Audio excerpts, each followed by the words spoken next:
sur moi, mais je suis quelqu'un de très égocentrique, peut-être je vais encore ajouter d'autres détails sur moi-même, au lieu de Jules Verne sur l'espéranto. Mais avant de commencer de parler de ces personnages douteux comme moi-même, j'ai pensé à mentionner quelqu'un dont le nom est peut-être inconnu pour vous, Petr Ginz. Petr Ginz était tchèque. Il est mort à l'âge de, je crois, 15 ans. Il était à peu près l'âne Frank tchèque. Et son papa, Ota Ginz, après la Deuxième Guerre mondiale, a émigré en Israël et est devenu une des colonnes du mouvement espérantiste en Israël. Vous m'aiderez pour si je me trompe de date, est-ce que c'était en février 2003 qu'on a eu cet accident de la navette spatiale américaine? Je crois que c'était en 2003. Challenger. Et sur cette navette spatiale, déjà c'est une entreprise un peu dernière, il y avait aussi un cosmonaute ou astronaute israélien qui avait amené avec lui un dessin de Petr Ginz. Petr Ginz était espérantiste, comme son papa, donc en tant qu'enfant, il avait appris l'espéranto. Et il était aussi vernien, donc comme beaucoup d'entre nous. Tout en étant enfant, il a tout lu en tchèque, ce qu'il a pu lire de l'œuvre de Jules Verne. Et il a commencé à écrire lui-même, dans un style vernien. Donc quand j'ai vu qu'on m'invitait ici pour parler de Jules Verne et de l'espéranto, je me suis dit que dans la vie de Jules Verne, en fait, c'était une période assez courte quand il s'occupait de l'espéranto. Donc c'est un lien assez tenu qu'on peut identifier quand on parle de Jules Verne et de l'espéranto. Mais il y a quand même peut-être quelque chose de plus fort, plus tenace, quelque chose qu'on retrouve par la suite dans l'esprit de beaucoup de gens, que Jules Verne et l'espéranto peuvent occuper les mêmes espaces mentaux, comme c'était le cas pour Petr Ginz. Et voilà, ça c'était la première idée que j'ai eue. Je me suis dit, tiens, c'est peut-être caractéristique que c'est une idée saugrenue qui, à première vue, n'a rien à voir avec notre sujet. Tout comme la deuxième idée que j'ai eue, qui s'est tout de suite présentée à mon imagerie mentale, notamment, chaque jour, quand j'arrive au boulot, moi je suis traducteur à la Cour des comptes européenne de Luxembourg. C'est une institution européenne moins connue que la Commission, le Parlement, le Conseil. Nous sommes que 900 à peu près, dont 140 traducteurs. Donc, tous les jours, quand j'arrive et que j'entre dans notre bâtiment principal, je vois à la droite une petite statue. Petite, non, pas si petite que ça, donc c'est une figure humaine à peu près de taille normale. C'est un garçon qui est assis sous une chaise, mais prêt à partir dans une position comme ça. On voit l'énergie de l'enfant de 12 ans qui doit sortir. Eh bien, cet enfant, il s'appelle Jules Verne. Donc, si vous allez à la Cour des comptes européenne, la première personne qui vous salue, c'est Jules Verne, à l'âge de 11 ans et demi, quand il était prêt à partir pour s'embarquer sur les 3 mâts à la Coraline. Comme on se souvient d'une phrase de Jules Verne, que je ne citerai pas par cœur, mais que j'ai notée. Je ne puis voir partir un navire sans que tout mon être s'embarque à bord. Je ne puis voir partir un navire sans que tout mon être s'embarque à bord. C'est le désir de l'enfant de voir autre chose, de partir, de connaître le monde. Donc je me demande bien qu'est-ce que ça cherche à l'entrée de l'institution européenne, notamment la Cour des comptes, qui est certainement censée être un des endroits les plus ennuyeux, sinon de l'univers, mais au moins de l'univers européen. Bon, je ne vais pas dire ça parce que j'ai signé des contrats aussi à mon travail, de mieux parler qu'en bien de l'Union européenne, etc. C'est vrai. Et oui, pour corriger un peu ce que je viens de dire, là-bas à la Cour des comptes, nous œuvrons à ce que votre argent de contribuables européens, serve uniquement à des fins nobles et qu'il soit bien utilisé, etc. Et donc, comme je mentionne aussi, nous sommes peut-être 130 sur les 900 qui sont traducteurs. Donc nous sommes dans un univers plurilingue nous ne sommes pas dans un univers espérantiste, sauf les mercredis à 13 heures, quand les espérantophones de Luxembourg se retrouvent justement à la cantine de la Cour des comptes espérantiste. Et donc forcément, chacun d'entre eux passe à côté de la statue de Jules Verne. Et d'ailleurs, je peux vous livrer la solution de ce mystère. Pourquoi Jules Verne se retrouve là-bas? C'est un hasard. J'aurais dû chercher le nom de l'artiste, mais il y a une bonne dizaine d'années, un sculpteur, une sculpteuse, est-ce que ça veut dire en français? Je ne sais pas. Sculptrice, pardon, oui. Oui, je dois aussi vous demander pardon si j'ai fait des erreurs. Je ne suis pas francophone d'origine, j'ai appris la langue plus tard. Donc, une Française qui a fait une exposition chez nous, à la Cour des comptes. Il y avait une dizaine de statues, dont, par exemple, Jean-Paul II. Et après, elle a fait don de plusieurs statues, 3 ou 4, à la Cour des comptes. Donc, Jules Verne, pas de problème. Jean-Paul II, il était dans le couloir et ça gênait les personnes. Qu'est-ce que Jean-Paul II, le pape, fait dans l'espace public européen? Et il y a eu toute une discussion. La deuxième étape, c'était qu'on a déplacé Jean-Paul II dans le jardin. Et quelqu'un a dit, oui, mais on peut toujours voir le pape de la rue, et on se demande qu'est-ce qu'il fait dans le jardin d'une institution publique. Donc, troisième étape, on a laissé le pape dans le jardin, mais on l'a déplacé à ce qu'on ne puisse pas le voir de l'extérieur. Donc, je me dis toujours que, donc, par rapport au pape, Jules Verne est une figure incontestable. Ou alors, peut-être que personne n'a jamais bien regardé de près qui était ce garçon-là. Donc, chaque fois que j'ai un visiteur qui vient pour la première fois, je fais le test. Est-ce que vous avez une idée qui est cette statue? D'habitude, les gens ne savent pas, mais quelquefois, avec un peu d'aide, il arrive à deviner qui est ce personnage. Et je crois que ça ne s'est jamais produit qu'une fois que je dis que c'est Jules Verne, quelqu'un ne sache pas qui est Jules Verne. Peut-être que c'est moins le cas que quand j'étais enfant, mais je crois que Jules Verne continue à être un des écrivains les plus connus et les plus lus dans le monde entier. Tout à l'heure, j'ai fait des photos ici, avec mon smartphone. Bonjour.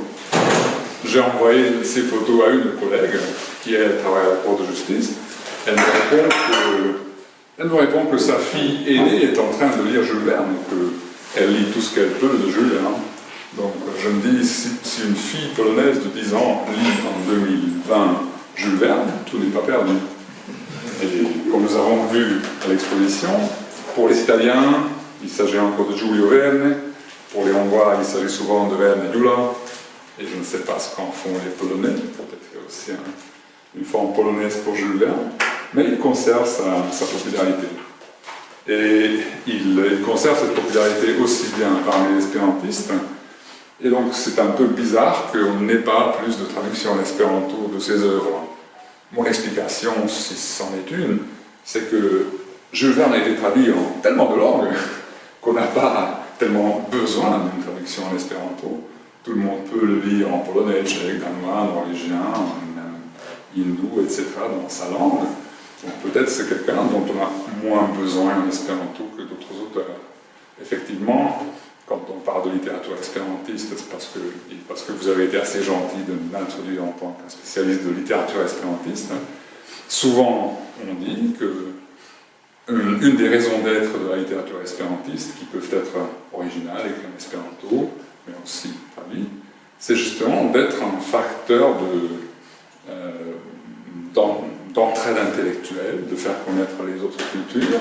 Donc si on traduit vers l'espéranto, souvent, on choisit des œuvres qui sont très caractéristiques de leur culture. Et pour Jules Verne, je ne dirais pas qu'il n'est pas caractéristique de la culture française, mais Jules Verne, il est tellement universel.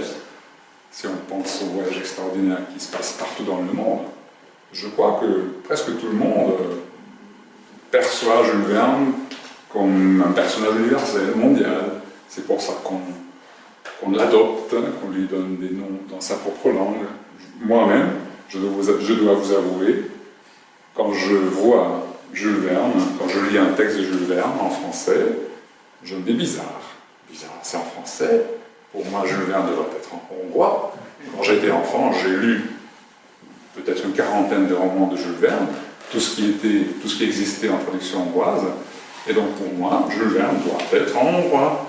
Hein, tout ce qui est écrit en français ou en autre, c'est pas vraiment Jules Verne. Et pour moi-même, je vous avertis que je viendrai à moi-même comme sujet existentiel et central. Je ne serais pas là aujourd'hui sans Jules Verne, et peut-être je ne serais pas non plus au Luxembourg. Donc quand j'étais enfant, je crois que ça a commencé à l'âge de 9 ans, je ne sais pas quel était le premier Jules Verne que j'ai lu.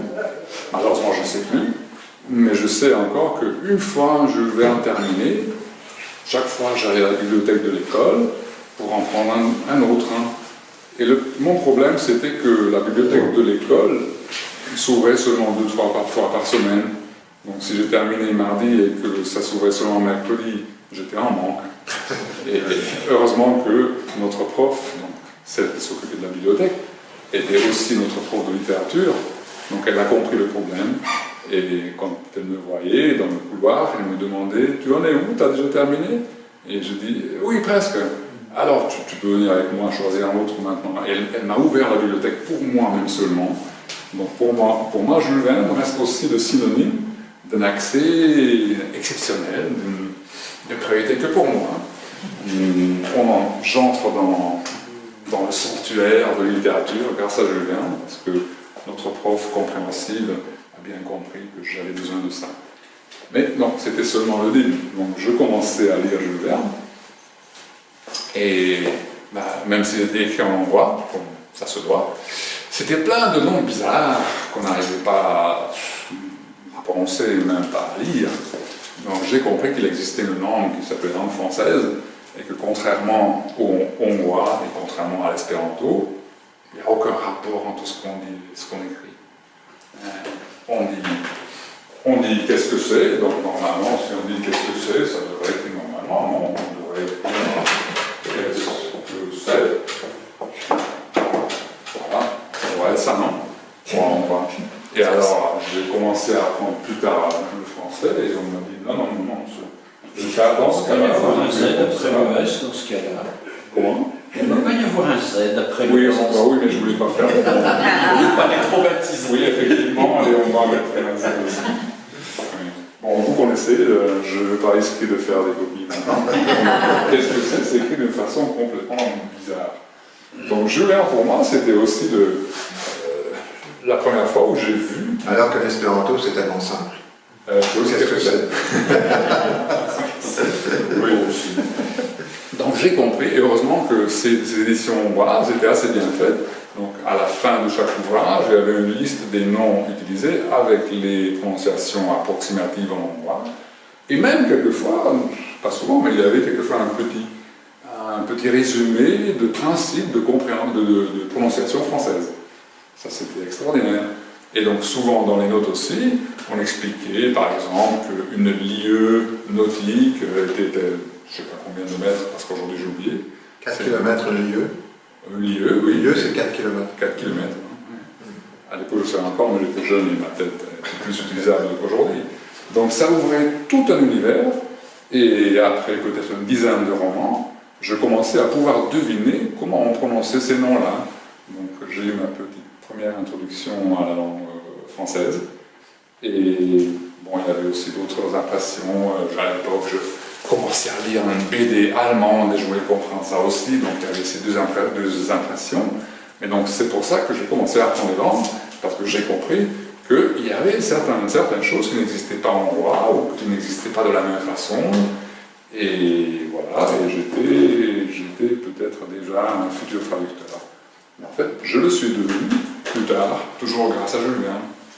Donc, ayant lu à peu près tout ce qui existait de Jules Verne, en hongrois, j'ai dû constater, parce qu'entre-temps, j'ai vu la liste entière des œuvres de Jules Verne, publiées dans un livre hongrois, j'ai constaté que les adultes me trompent.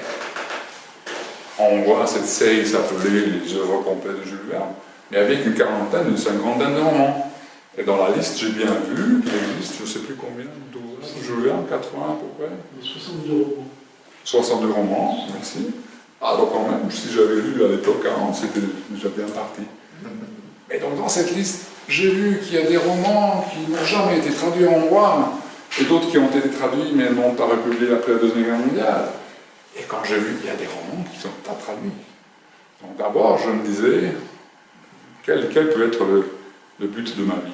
Ça pourrait être écrire des romans comme écrivait Jules Verne. J'ai essayé. Je crois que encore j'ai un manuscrit de ça, ça devait passer dans un Luna Park de Budapest, ça n'avait rien à voir malheureusement avec les univers verniens, mais bon, vaguement c'était de l'inspiration vernienne. Mais moi-même, j'avais déjà assez d'esprit critique à l'époque pour voir que c'était pas de Jules Verne. Donc j'ai vite fait ma conclusion que le deuxième meilleur choix que je pourrais faire dans ma vie, ça serait de traduire Jules Verne. Et le résultat serait un texte en hongrois de Jules Verne. Et puisque dans ma tête, de toute façon, Jules Verne, c'est en hongrois, je serais comme Jules Verne. Je serais celui qui a produit le texte de Jules Verne. Donc je ne sais pas si j'ai vraiment réfléchi jusqu'à ce degré à l'âge de 12 ans, mais je me souviens de cette espèce de décision que je devrais traduire. Et donc c'était toujours grâce à Jules Verne. Je vous ai averti que ça serait un petit peu égocentrique, mais si je suis là, c'est grâce à ça. À la même époque, presque, j'avais 12 ans, j'ai appris l'espéranto, et c'était l'autre facteur sans lequel je ne serais pas là, dans la vie où je suis. Bon là, je vous épargne peut-être les détails, mais j'ai travaillé 10 ans en tant qu'espérantiste professionnel. C'est une espèce d'animal assez rare, et encore plus rare aujourd'hui. Quand je l'ai fait entre 1992 et 2002, nous étions une douzaine à travailler à Rotterdam, au siège de l'Association mondiale de l'espéranto. Aujourd'hui, il en reste 2, 3, je ne sais pas exactement, donc ils sont avec des contrats à mi-temps. Malheureusement, c'est en train de disparaître. Mais donc, j'ai été assez longtemps espérantiste professionnel. Ce n'est pas un gagne-pain assuré. J'aurais mieux aimé être peut-être écrivain, mais je n'ai pas le talent. Donc je suis devenu traducteur, comme j'ai décidé quand j'étais enfant. Bon, mais venons plutôt au sujet qui nous occupe plus. Donc effectivement, Jules Verne, l'espéranto. Si vous parcourez l'exposition, je ne sais pas si vous l'avez déjà fait, avec vous, nous l'avons fait. Donc, vous pourrez voir les faits essentiels. Il se peut que je me trompe même dans ces faits essentiels, mais j'essaie de vous résumer comment ça s'est passé. Donc on n'a pas trop de certitude sur la façon dont Jules Verne a fait connaissance avec l'espéranto. Ce qu'on sait, c'est qu'à Amiens, si je me souviens bien, le 11 janvier 1903, si je me trompe, vous allez me corriger, donc il y a eu une conférence publique sur l'espéranto à la Société industrielle. C'était organisé par Charles Tassancourt et qui était l'autre, je crois que c'était Joseph Delfour. Joseph Delfour, oui, qui a mis qui a après présenté sous un autre nom dans Voyage d'été. Oui, c'est ça. Et donc, ça a été fait par Théophile Carr, qui était une figure très importante dans le mouvement espérantiste. Aujourd'hui, ceux qui connaissent l'histoire de l'espéranto retiennent de Théophile Carr. Donc, c'est la RT. Qu'est-ce que je peux utiliser pour... Yes, Bon, Carr, Théophile. Donc aujourd'hui, on retient de lui surtout la phrase en espéranto « Ni fosu nian sulcon », creusons notre sillon. Donc c'était quelqu'un qui était un orateur et un écrivain, un journaliste très talentueux, et qui, à une époque où l'espéranto commençait à ne pas assez friter, mais par le fait d'avoir assez réussi, l'espéranto a eu sa petite crise intérieure. Il y avait des gens qui voulaient faire des réformes. Et Théophile Carr était du côté du fondamentaliste, dans le sens où il ne fallait pas toucher au fondement de l'espéranto, c'est-à-dire aux bases de principes que Zamenhof avait déjà au début réglé une fois pour toutes. Donc il a beaucoup contribué à la stabilité de la langue à cette époque-là. Donc Théophile Carr, merci.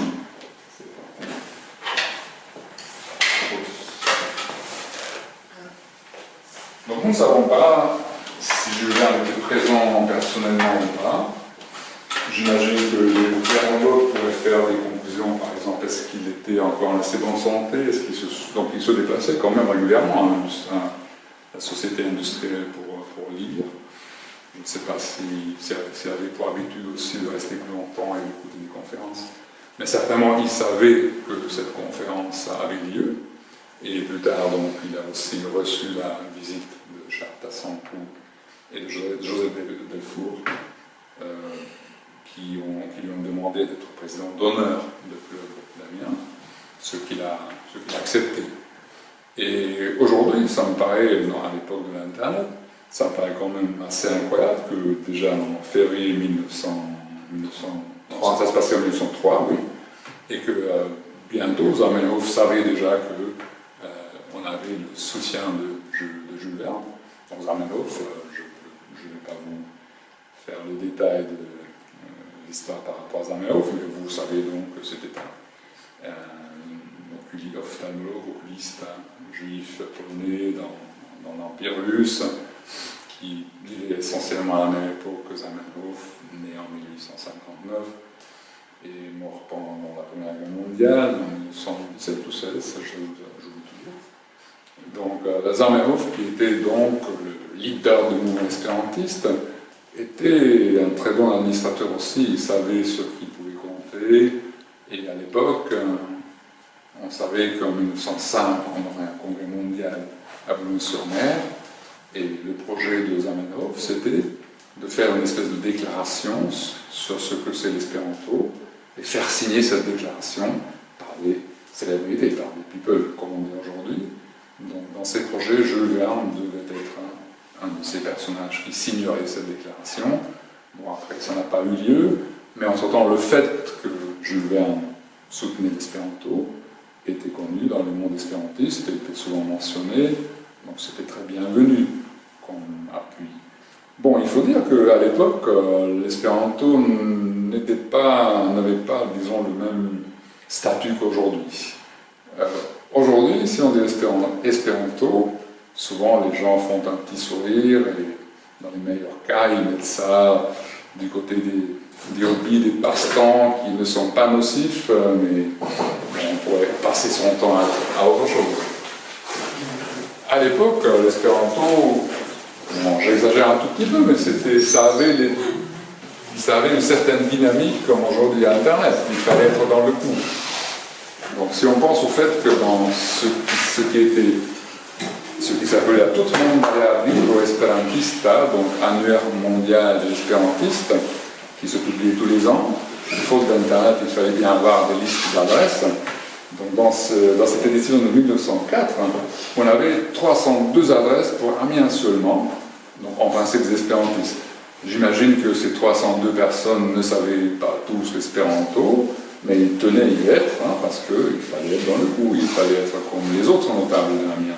Donc tout à l'heure, on a consulté, je pense, justement cette édition de la liste d'adresses, et à côté, on pouvait bien voir que pour d'autres villes, c'était un peu moins impressionnant, mais quand même, c'était des dizaines et des dizaines de noms pour chaque ville. Donc nous sommes en 1903, 4, 5, l'espéranto est en train de se propager dans le monde. Un autre exemple pourrait être, je ne sais pas si vous avez entendu parler du seul État espérantiste du monde, et c'était aussi à cette époque-là, en 1905, et nous parlons de Moresnet neutre. Ça se trouve dans un petit coin de ce qui est la Belgique aujourd'hui.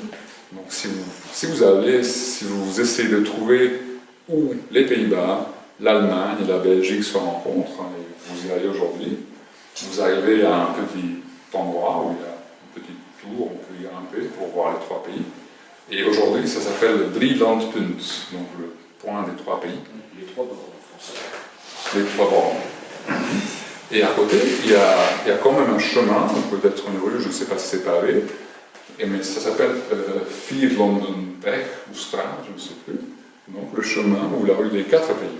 Ce qui montre qu'avant, il existait un quatrième pays, et c'était Moresnet neutre, qui était un territoire de 3,44 km², en 1815, après les guerres de Napoléon à Vienne, on a fait la grande paix, la distribution d'Europe, on a pu se mettre d'accord sur ce coin de la future Belgique, parce qu'il y avait des mines de zinc, et qu'en Europe, à cette époque-là, il n'y avait que 3 ou 4 endroits où on pouvait puiser du zinc.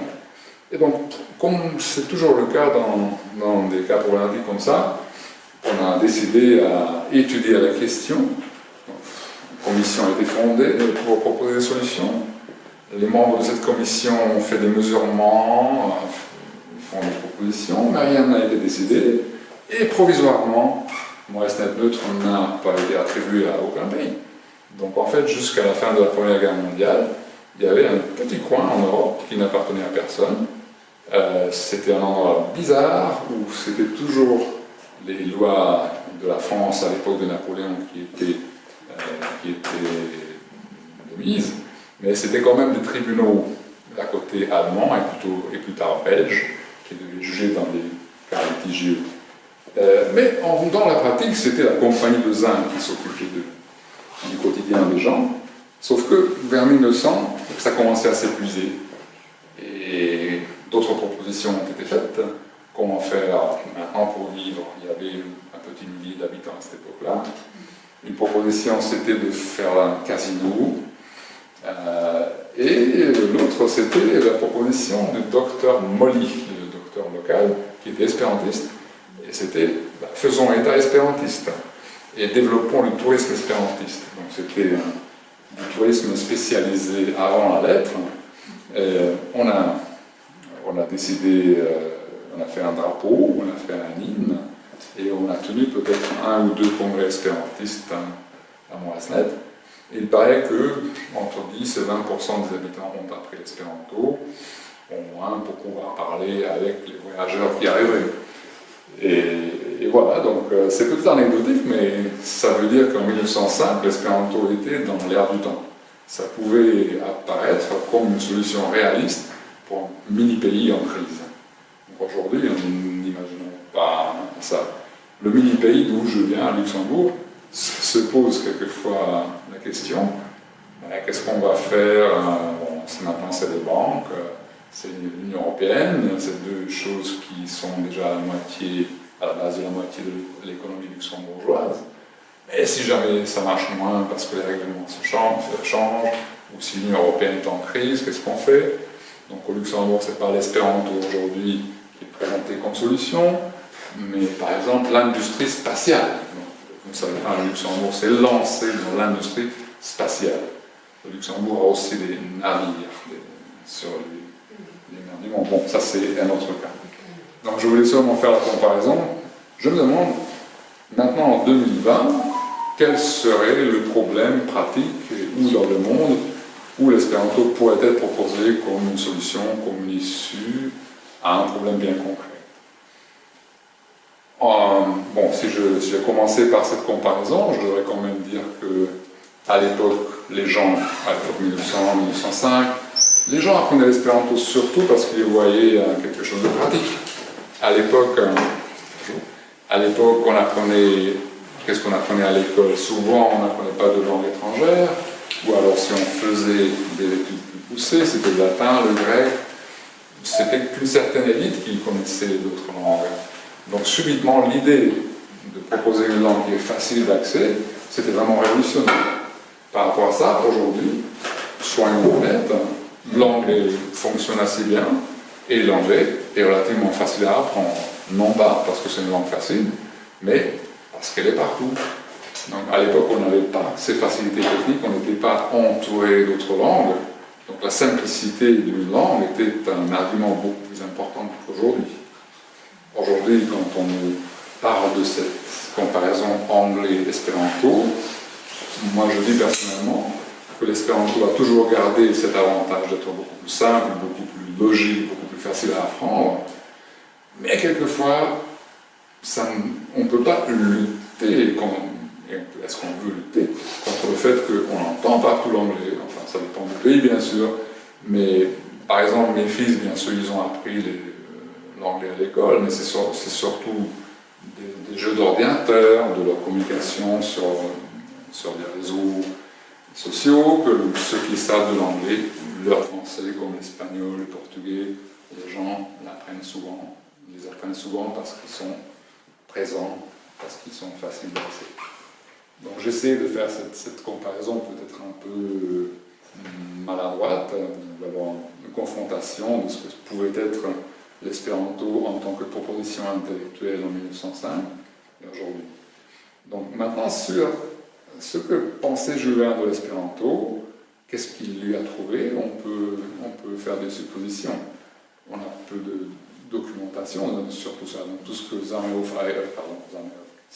c'est Freud qui parle. Tout ce que Jules Verne a écrit sur l'espéranto se retrouve dans ce début du roman, Voyage d'études. Et en fait, on sait que Jules Verne se documentait très bien sur les sujets sur lesquels il allait écrire.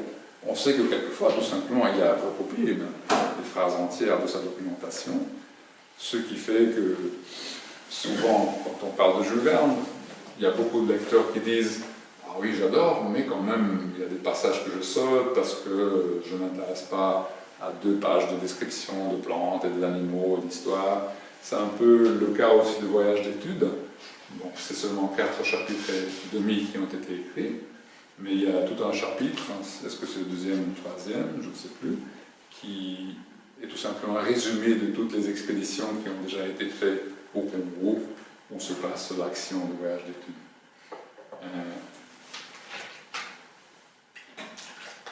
Donc c'est un peu le cas aussi sur ce que Jules Verne dit sur l'espéranto dans ces pages. Je vais peut-être en citer. Est-ce qu'il y a quelqu'un qui a lu Voyage d'études ici? Seulement, oui, bien sûr. Il y en a quelques-uns. Donc, pour vous donner un peu le contexte, donc c'était un de ces manuscrits qui ont été retrouvés après la mort de Jules Verne, retrouvés donc toujours là, qui ont été, disons, répertoriés et sur lesquels plus tard le fils de Jules Verne, Michel Verne, a travaillé. Sauf que dans le cas de Voyage d'études, comme tu l'as évoqué, le résultat était quelque chose de complètement divergent. Dans le roman L'étonnante aventure de Mission Barsac, on ne retrouvait rien sur l'espéranto. Et pourtant, selon les plans originaux de Jules Verne, ça devait être vrai. Un écrivain catalan, Abel Montagut, ce serait un nom réduit en français, Abel Montagut, c'est un des meilleurs écrivains en espéranto. Il a écrit quelque chose de... Bon, ça c'est la parenthèse, donc c'est pas encore Jules Verne. Il a écrit quelque chose d'absolument étonnant, qu'il a publié en 1993, qui s'appelle le poème d'Outnois, poème de Outnois.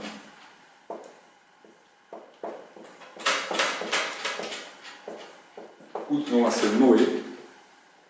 Donc c'est une épopée écrite en forme poétique et une très belle langue poétique espéranto. Vraiment, il a l'ambition d'un Dante, d'un Homère, Virgile. Comment est-ce qu'on peut écrire une épopée au XXe siècle? Et quand même, c'est très convaincant. En même temps, c'est l'histoire de science-fiction avec des extraterrestres. Malheureusement, il n'existe qu'une traduction en espagnol et en catalan, donc si vous ne lisez pas l'espéranto, vous avez le choix entre espagnol et catalan. Mais bon, Abel, je parle de Abel parce que c'est en même temps c'est un Vernien fou furieux, et surtout, il s'occupait du mystère, de tout ce qui pouvait être pensé autour des voyages d'études. Il est resté complètement frustré du fait que Jules Verne n'a pas pu continuer ce manuscrit.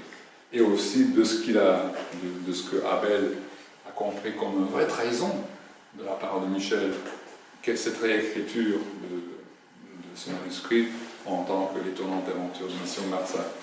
Donc Abel Montagut s'est livré à quelque chose qui est vraiment exceptionnel, je crois, dans la littérature. Il appelle ça une refonte. Je ne sais pas si vous avez le livre ici. Donc l'auteur de ce livre est M. Jules Verne. Donc on peut comprendre ça comme Monsieur Jules Verne, ou comme Michel Jules Verne, ou comme Montagu Jules Verne. Donc on ne sait pas trop qui est l'auteur. Le dernier voyage extraordinaire, Voyage à Terre Noire. Donc ce qu'il se propose, c'est d'écrire le roman que Jules Verne aurait dû écrire. Donc les 4 ou 5 premiers chapitres donc, sont les mêmes que Jules Verne a effectivement écrits. On sait qu'on a retrouvé des notes que Jules Verne a pris pour, je crois, 16 chapitres, ou 16, je crois. Donc on a des titres de chapitres qui devaient suivre, et surtout on a un dossier sur une ville saharienne. Donc déjà se pose la question, pourquoi Jules Verne, qui a travaillé sur ce manuscrit en juillet-août 1903, pourquoi il a arrêté. Donc pendant longtemps, on a pensé, pourquoi il était vieux, on n'est que 2 ans, même pas 2 ans avant sa mort, il avait beaucoup de projets, il avait certaines urgences pour pour corriger des manuscrits qui devaient être publiés selon les contrats. Donc il paraissait que c'était surtout ça la raison, et que certainement il comptait reprendre l'écriture de ce manuscrit plus tard. Et ça c'est vrai, mais en même temps, et c'est le résultat de recherches avec Montagut et d'autres, il y avait une autre raison. Et c'était, disons, un scandale de l'époque, et un scandale qui est vraiment de dimension historique, et ce qui se passait en Congo belge. À l'époque, le Congo, il y avait un Congo belge et un Congo français, après ça s'est gardé aussi au Zaïre et puis Congo-Brazzaville. Dans ses œuvres, Jules Verne, bien sûr, il est un peu colonialiste, mais pas de façon excessive. Donc si on fait une analyse de tout ça, pour lui, la colonisation est une bonne chose parce que ça va apporter les progrès de la technique dans le monde. Mais, et c'est une conclusion qu'on peut aussi faire à la lecture de Voyage d'études, il voyait cette œuvre de colonisation comme quelque chose dans lequel les populations locales ont la même importance que les colonisateurs. Donc ça ne fait pas de doute pour lui que les colonisateurs apportent du bien, mais il ne dit pas que ça devrait être au prix de destruction des cultures locales. Il voit ça comme un exercice de coopération. Et dans Voyage d'études, ça se reflète aussi sur le plan linguistique, puisqu'il est dit assez tôt dans l'ouvrage que les populations locales au Congo, beaucoup d'entre eux, parlent espéranto. Ils n'expliquent pas trop comment et pourquoi, mais ils parlent espéranto. Et donc l'action du roman qui devait être écrit se tourne autour de la question, est-ce que la population locale est déjà assez mûre politiquement pour participer aux élections parlementaires en France? Donc on a une délégation qui consiste de 2 députés qui doivent étudier cette question. Et ces 2 députés, c'est des figures complètement ridicules. Donc Jules Verne, qui aime bien la satire, tourne ces figures en ridicule, ils ne sont jamais compétents, ils ont le mal de mer, bon, c'est pas un vice, mais quand même, les héros chez Jules Verne n'ont jamais le mal de mer, c'est toujours des gens un peu ridicules, négatifs qui ont le mal de mer, c'est aussi leur cas. Et en plus, ces 2 députés ne savent pas l'espéranto. Et pourtant, sur le navire qui transportait cette délégation, et d'autres, il y avait des cours d'espéranto, et les passagers y participaient parce qu'ils savaient que c'était dans leur intérêt. Il dit que les commerçants, parce qu'ils savaient que ce serait utile pour eux plus tard, participaient à ces cours, mais les 2 députés non, parce que le français est déjà suffisant, et puis de toute façon ils avaient le mal de mer. Donc les populations locales parlent espéranto, les 2 députés français, ils ne parlent pas espéranto.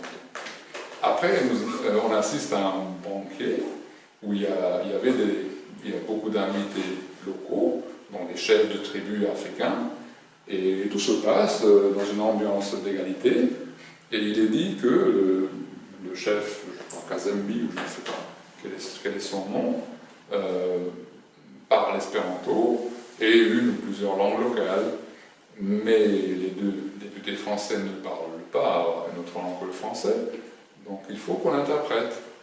Et Jules Verne ne dit pas ça comme un reproche à quiconque, enfin, il dit ça plutôt comme une reproche aux députés, qu'eux, ils ne sont pas foutus d'apprendre l'espéranto, mais il ne dit pas que le chef Kazembe devrait apprendre le français.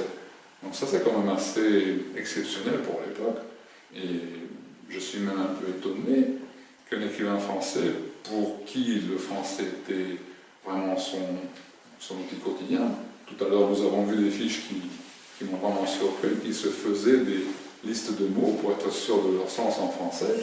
Donc un écrivain pour qui le style, la langue est tellement importante, on s'attendrait à une attitude différente. On s'attendrait à ce qu'une telle personne considère le français comme la meilleure langue du monde, la plus parfaite. Et à l'époque, c'était effectivement l'attitude, je crois, de la majorité des intellectuels français, déjà parce qu'on était habitué au fait que le français soit la langue de la diplomatie. À cette époque-là, le français était encore plus important que l'anglais, donc c'était assez normal de considérer que le français devait être appris par tout le monde. Quand on pense au fait que dans les années 20, on est passé à côté de ce que les espérantistes appellent la victoire finale, la finalenko, c'est-à-dire que l'espéranto a été proposé en tant que langue officielle à la Société des Nations. Société des Nations, j'avais bien libre, mais c'est un espéranto. Société des Nations, voilà. Et qui est-ce qui a voté contre? Le ministre français, Gabriel Hanotaux. Et donc souvent des acteurs intellectuels français prenaient position à cette époque-là contre l'espéranto. C'était, disons, une cause. Il fallait prendre position soit pour, soit contre. Et donc Jules Verne, de façon un peu surprenante pour moi, prend fait et cause pour l'espéranto, même en disant, dans le voyage d'études, on s'attendrait peut-être à une reconnaissance de l'espéranto en tant que langue pratique pour le tourisme, pour le commerce, mais ce n'est pas ce que dit Jules Verne. Il dit que l'espéranto est une langue complètement apte à la littérature, prose et poésie. Bien sûr, il ne pouvait pas savoir ça par sa propre expérience, mais il avait lu les articles dans les revues espérantistes qui étaient aussi publiés en français, donc il n'avait pas besoin de savoir l'espéranto pour lire la revue espérantiste. C'est certainement là qu'il puisait ses arguments, mais peut-être qu'il faisait tout simplement confiance à ses sources, mais quand même le fait qu'un écrivain de langue française dise que l'espéranto est complètement apte à tout ce que le français peut faire, c'est remarquable. Et voilà, donc parmi ces sources, d'ailleurs, il y avait d'autres sources aussi. J'avais eu la chance de feuilleter quand je travaillais à Rotterdam, une de ces sources probables. Donc il y avait le capitaine belge Charles Lemaire, qui était espérantiste, et qui était aussi à l'origine avec d'autres espérantistes belges, de la revue Belga Sonorilo, la cloche belge. Dans le voyage d'études, il y a une copie, Jules Verne l'a recopié comme sonivolo, qui pourrait avoir un sens en espéranto, la volonté de sonner, mais ce n'est pas le cas. Bon, donc la Belga Sonorilo, donc Charles Lemaire, qui a été donc un de ces colonisateurs belges dans le Congo, en 1903 justement, en feuilleton, il raconte ses expériences dans le Congo, donc probablement Jules Verne les a lues aussi.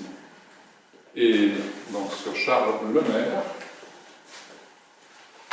ce qui est assez remarquable, c'est que c'est une personne qui a fait un cheminement intellectuel qui, aujourd'hui, peut paraître même insuffisant, mais qui, pour l'époque, je crois, est assez remarquable. Donc imaginons un officier belge qui, en fait, participe à des exactions. Ils sont en train de tuer des Africains.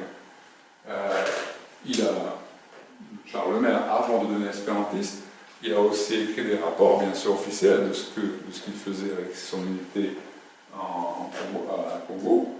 Et c'est assez bouleversant de lire des phrases comme « Puisque le village ne voulait pas payer le tribut, on a brûlé 30 maisons, on a exécuté 40 indigènes. » Comme si on parlait de bétail.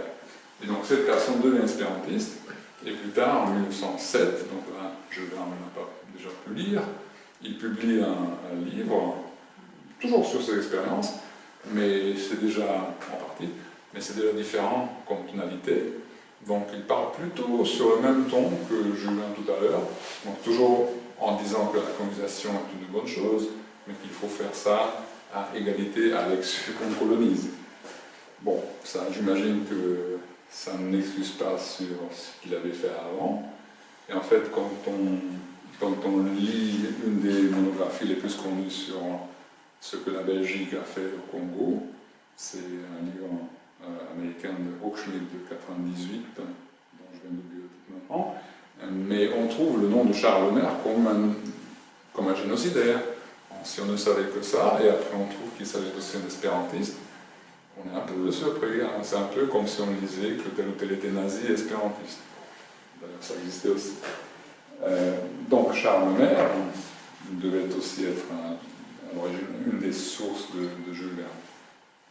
Ah, c'est pas Jules qui m'écrit, non.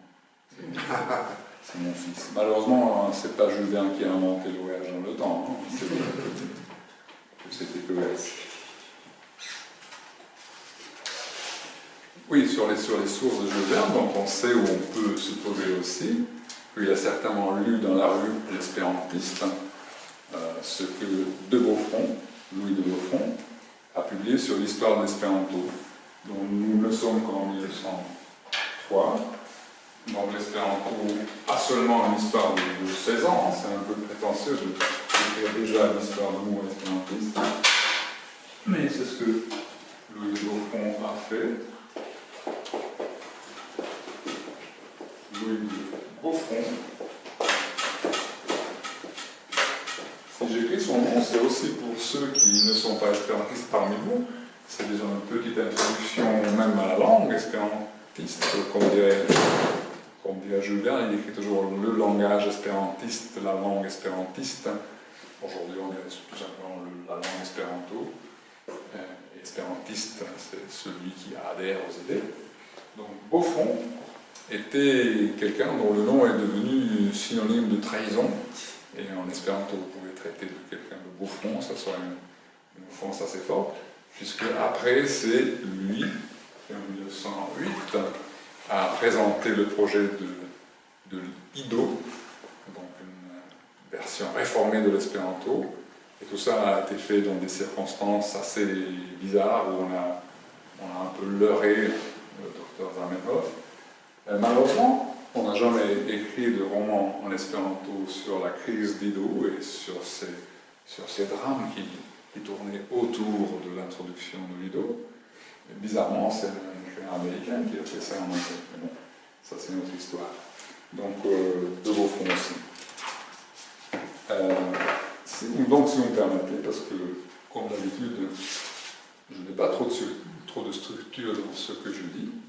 En fait, je voulais surtout vous citer ce qu'on peut lire dans cet ouvrage, voyage d'études sur l'espéranto. Donc, nous arrivons au chapitre 4. Dans le chapitre 2, donc, il y a eu toute une présentation des expéditions antérieures dans ces contrées. Et dans le chapitre 3, on a une présentation des protagonistes durant l'avenir. Et là, on ne peut pas éviter de parler de l'espéranto, puisque à cette expédition participent non seulement des députés dont la tâche c'est d'explorer si la maturité politique des indigènes est suffisante, mais il y a aussi Nicolas Vanoff, qui est membre de Touring Club. Nous savons que le Touring Club était aussi très important à cette époque-là, fondé pour la propagande du tourisme d'abord en vélocipède et après par d'autres moyens. Et donc c'était un peu la même dynamique que l'espéranto. Être dans le Touring Club, c'était bien juste important. Bon, Nicolas Vanoff, écrit à la française, mais supposé être un nom russe, Vanoff. Il y en a d'ailleurs qui disent que déjà le nom Vanoff serait une déformation de Zamenhof, un hommage à Zamenhof, je ne sais pas, c'est quand même trop éloigné par rapport à ça. Donc Nicolas Vanoff était membre du Touring Club et délégué du congrès espérantiste. Donc la mission de Nicolas Vanoff était, ça il décrit ailleurs dans le texte, c'était de venir et constater les avancées de l'espéranto au Congo. Donc ce n'était pas de faire la propagande, de donner des cours d'espéranto, mais faire l'état de l'espéranto. Donc ça reste toujours un petit peu mystérieux chez Jules Verne, comment ça se fait que peut-être des dizaines, des centaines de milliers d'habitants de Congo savent déjà l'espéranto. Ça, on ne sait pas, mais c'est d'autant plus intéressant que Jules Verne le prend comme fait, un état de fait. Nicolas Vanov était russe, âgé de 30 ans, aimable, charmant, nature en dehors, tout feu et tout flamme pour la propagation de la langue internationale. Propagation, donc on pense tout de suite à propagande, un mot que depuis longtemps les espérantistes n'utilisent pas, c'est que le Vatican qui l'utilise encore pour la propagation de propagande de la foi catholique. Donc il était tout feu et tout flamme pour la propagande de la langue internationale. Nous savons que l'espéranto à l'origine était appelé langue internationale. En fait, il y a très peu de gens qui savent. On sait pourquoi ça a été appelé l'espéranto, mais on ne sait pas. Souvent, on ne sait pas qui était la personne à l'origine de cette idée. Qui voilà. C'est un mystère hein, que les espérantistes peut-être sont plus intéressés que d'autres. Donc, déjà, Esperanto, c'était le pseudonyme de Zamenhof à l'origine. Et donc, à l'origine, c'était appelé la lingua internazia del Dr. Zamenhof, la langue internationale du Dr. Zamenhof. Mais c'était assez long, hein, la lingua internazia. Et donc, c'était dans une lettre privée que l'idée a été mentionnée, pourquoi pas seulement Esperanto. Et c'était une femme qui vivait à Simferopol, ce qui est le Crimée aujourd'hui, une femme d'origine en partie polonaise et en partie grecque. C'était Natalia Tchaïkovskaya, qui, bon, c'est l'histoire de nouveau espérantiste, qui par la suite est devenue la femme de Borovko. Borovko est connu dans l'histoire de l'espéranto parce que Zamenhof a écrit une lettre à Borovko qui est souvent citée. Dans cette lettre à Borovko, il explique un peu pourquoi il a créé sa langue, etc. Et bon, je vais encore partir dans d'autres parenthèses, mais tout se lit de façon bizarre et incroyable. Donc cette femme, qui est à l'origine en fait de l'utilisation du mot espéranto, Tchaïkovskaya, devient Madame Borovko. Et nous sommes à ce moment-là, en 1895. Mon espéranto a seulement 8 ans. 1895. Bon, je vais écrire à l'espéranto, Tchaïkovskaya, tout comme Tchaïkovski, il a eu le compositeur. Tchaïkovskaya. En fait, c'est en 1896 qu'elle devient Madame Borovko. Et en 1995, cette femme, elle reçoit la visite de 2 étudiants suédois. Ces 2 étudiants suédois, c'est les espérantistes. L'un des 2 s'appelle Langlais. C'est un suédois qui a un nom français qui veut dire anglais. Valdemar Langlais, qui à l'époque a, je crois, 25 ans. Et il est intéressant de mentionner parce que, surtout à l'époque, c'est aussi une figure à la Jules Verne. Donc l'anglais est un des premiers à apprendre l'espéranto en Suède. C'est le premier qui a fait un voyage espérantiste. Donc il s'est proposé de faire un tour en Russie surtout, tout en contactant que l'espérantiste. Et par la suite, il a fait d'autres voyages, il a sur ça en suédois. Et en même temps, c'est la première personne qui a fait un mariage espérantiste, donc même si sa femme était aussi suédoise que lui, mais c'est une suédoise de Finlande, Sigrid Blomberg, et ils ont eu 2 enfants ensemble. Mais avant d'épouser cette charmante personne, donc Valdemar Langlais rend visite à Mademoiselle Tchaïkovskaya avec son ami, et un an plus tard, donc Tchaïkovskaya devient Madame Borovko, et déjà en 1896, ils ont une fille, Nina. Et moi, bon là ça devient un peu salace, mais moi je me suis toujours demandé, Nina Borovko est née en août 1996. Et donc quand sa maman est tombée enceinte, elle n'était pas encore mariée, mais ces deux étudiants suédois, est-ce qu'ils étaient encore là? Je ne sais pas. Mais là où ça devient encore plus... Bon là c'est vraiment... J'ose même pas raconter cette histoire. Mais donc la première femme de Waldemar Langley est décédée en, je sais pas, à peu près 1915. Et entre-temps, il a toujours gardé contact avec Tchaïkovskaya, quoi, il correspondait. Et bah, imaginons, c'est quand même la guerre civile en Russie, M. Dvorovko meurt aussi, et donc elle vit dans la misère avec Nina, qui donc maintenant a une bonne vingtaine d'années. Et vers 1920, en fait, Madame Dvorovko veut maintenant convaincre l'Anglais d'inviter Nina en Suède pour suivre des études de musique, ce qui se fait. Et bientôt après, Waldemar et Nina se marient. Bon, c'est le deuxième mariage de Waldemar, mais bon, je ne sais pas, je ne vais pas faire des suppositions, mais c'est bizarre. Et bon, si je suis raconter toute cette histoire, qui est complètement une parenthèse par rapport à Jules Verne, et je ne sais jamais m'empêcher de faire des parenthèses, c'est parce que Waldemar Langley, c'est un nom qui n'est pas assez connu. Tout le monde a déjà entendu parler, ou presque, de Raoul Wallenberg en suédois, qui a sauvé des Juifs à Budapest, et qui a disparu. Probablement les Russes l'ont exécuté en le prenant pour un espion américain. Donc Wallenberg, il est très connu, il est partout dans la littérature sur l'Holocauste, mais Waldemar Langley, qui à l'époque était aussi à Budapest, parce qu'il était lecteur de suédois à l'université de Budapest, maintenant c'est quelqu'un qui avait presque 80 ans, et il était avec Nina, sa femme, qui avait une cinquantaine d'années, et qui donc était russe à l'origine. Et Waldemar Langley faisait à peu près la même chose que Wallenberg, il sauvait des Juifs. Il était représentant de la Croix-Rouge suédoise, et donc imaginez quelqu'un de 80 ans qui est assez malade déjà, mais qui se dépense autant qu'il peut pour sauver des Juifs à Budapest. Sauf qu'après la guerre, personne ne l'a remercié. Ils sont rentrés en Suède avec Nina, pas de retraite, donc ils ont vécu un peu dans la misère à la fin. Bon, c'était un peu pour rendre hommage à ce personnage, et peut-être que je devrais terminer la parenthèse, parce que nous sommes qu'à Jules Verne de l'espéranto. Et oui, peut-être l'autre excuse, c'était que nous sommes toujours à la même époque, donc c'était les premières années de l'espéranto, où tout était encore nouveau et tout était surprise. Bon, revenons un peu à la propagande. On imaginerait difficilement avec quelle ardeur cet apôtre, pourrait-on dire, se dévouer à l'œuvre du docteur Zamenhof, qu'il avait tant contribué à répandre parmi la race slave.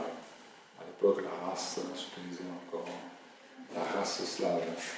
Un infatigable émule des Cars, des Buffon, des Delfour et autres adeptes d'une langue destinée à rendre plus facile la communication entre les peuples de l'Ancien et du Nouveau Monde.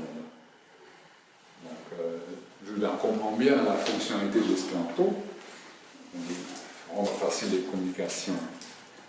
On le sait, l'espéranto, depuis plusieurs années, avait pénétré dans les vastes régions de l'Afrique centrale, au plus grand profit de la civilisation et du commerce.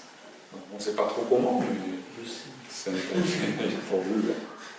Et il fallait entendre l'enthousiaste Vanov quand, accumulant conférence sur conférence, il se transportait de pays en pays, lorsqu'il parcourait les diverses parties de l'Europe, lorsque les auditeurs subissaient en foule son ardente éloquence, tantôt en russe, tantôt en français, en allemand, en anglais, et aussi dans ce langage espérantiste qui se répandait de plus en plus. Non, messieurs, répétait-il de sa voix vibrante. Non, il ne s'agit pas d'ici d'un langage destiné à disparaître après quelques vaines tentatives de diffusion comme le volapuc. Il n'y a aucun rapprochement possible entre le volapuc et l'espéranto. L'œuvre du docteur Schleyer n'était pas née viable. Il fallait être un philologue pour doter le monde d'un nouvel idiome accessible à tous, et le docteur n'était qu'un polyglotte.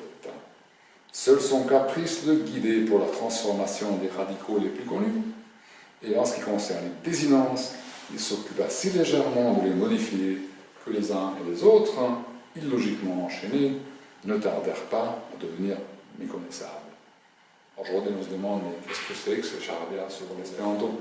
Mais là encore, si on recherche les sources de Jules Verne, à l'époque, c'était encore une question blanche pour l'espérantiste. On n'était qu'une dizaine, une quinzaine d'années après les réussites relatives, mais existantes du Volapük. Il y a eu des congrès de Volapük. Il y avait déjà une certaine ardeur intellectuelle en faveur du Volapük, et souvent les premiers espérantistes étaient des volapükistes retournés, surtout en Allemagne. Donc c'était important d'argumenter contre le Volapük, mais donc Zamenhof qui tombe dans le chaudron, il ne connaît pas tout à fait le contexte, il recopie un peu l'argumentation contre le Volapük, mais c'est un peu bizarre aussi parce qu'il dit qu'il fallait un philologue, et Schleyer n'était que polyglotte. Zamenhof aussi n'était que polyglotte, il n'était pas linguiste, il n'était pas philologue. Zamenhof aussi était guidé par son instinct, par ses caprices quelquefois. Donc c'est pas une argumentation tout à fait bien charpentée contre le Volapük, mais c'est marrant quand même. Il ne va pas ainsi de l'espéranto, et vous tous qui m'écoutez, vous le comprenez comme si je vous parlais votre langue d'origine, parce qu'il est formé de radicaux empruntés aux divers langages.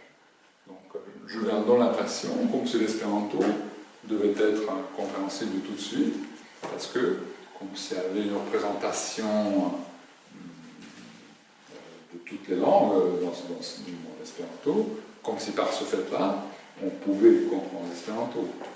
Mais par expérience, on sait bien que pour mon espérantiste, si on entend l'espéranto, la unua etapo estis plenumota in favore condicioi, quancam in citiu regiono e equatora latitudo, ec nun en septembro regis alta temperaturo. Il y a bien sûr des mots qu'on comprend, qu'on capte, mais par exemple, la unua etapo estis plenumota, et les premières étapes étaient à faire. Plenumota, c'est un mot tellement à structure spécialement espérantiste, un participe passif futur, c'est pas quelque chose qu'on saisirait tout de suite. Donc l'argumentation de Jules Verne, qui est certainement en train de recopier l'espérantiste de la revue de l'époque, est un tout petit peu naïf, mais sympathique. Cela n'explique-t-il pas que depuis une vingtaine d'années, il ait pu s'imposer au nouveau comme à l'ancien continent? Et ne savez-vous pas que, rien qu'en Europe, on le parle couramment en Autriche, en Hongrie, en Suisse, en Allemagne, en Angleterre, en France, en Belgique, en Bohème, en Bulgarie, en Danemark, en Finlande, en Suède, en Norvège, en Espagne, en Italie, en Hollande, en Russie, en Moravie, en Portugal, en Turquie. On sait bien que Jules Verne adorait les listes et les énumérations, donc c'est un peu ça aussi. Je crois que presque tous les pays de l'époque sont mentionnés dans cette liste. Et vous imaginez qu'il n'a pas eu de peine à traverser les mers, voyager en Amérique, en Afrique, en Océanie. Et vous trouverez partout des espérantistes pour comprendre quand vous parlerez l'espéranto. L'espéranto, c'est le plus sûr, le plus rapide véhicule de la civilisation. Citation souvent reprise aussi dans l'exposition, je crois. Ainsi s'exprimait Nicolas Vanoff. Et au vrai, pour qu'une langue devienne universelle, il ne suffit pas de lui en donner le nom. En espéranto dans le texte, porque lingua est universala, ne sufficias doni algi tiam nomon.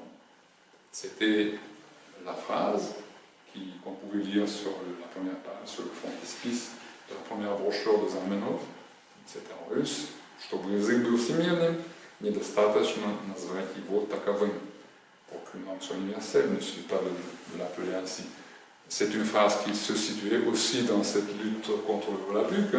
C'était une petite pique du côté de Zamenhof. Oui, les Volapükistes disent qu'ils ont déjà la langue mondiale, mais je vous propose quelque chose de mieux. Tel était l'épigraphe que portait la brochure du docteur Louis Lazare Zamenhof. Donc je viens de bien informé. Je ne sais pas s'il a lui-même vu ce qu'on les espérantistes appellent la Unua Libro, le premier livre, donc cette brochure. Mais s'il n'avait pas lu, encore une fois, il a pu se documenter par la revue L'Espérantiste ou d'autres de l'époque. Dans la ville de Zamenhof, nommée Białystok, là il n'a pas pu bien recopier, c'est Białystok, Białystok, de populations très variées, habitées par des Russes, des Polonais, des Allemands, des Hébreux, où se parlaient 4 langues, c'était une déplorable confusion, telle qu'on n'y parvenait pas à se comprendre. De là vint sans doute au docteur Zamenhof cette idée géniale dont la réalisation fut célébrée le 5 décembre 1878. Remarquable, il cite le 5 décembre 1878. Et pourtant l'espéranto, comme nous savons, a été présenté par cette première brochure en 87.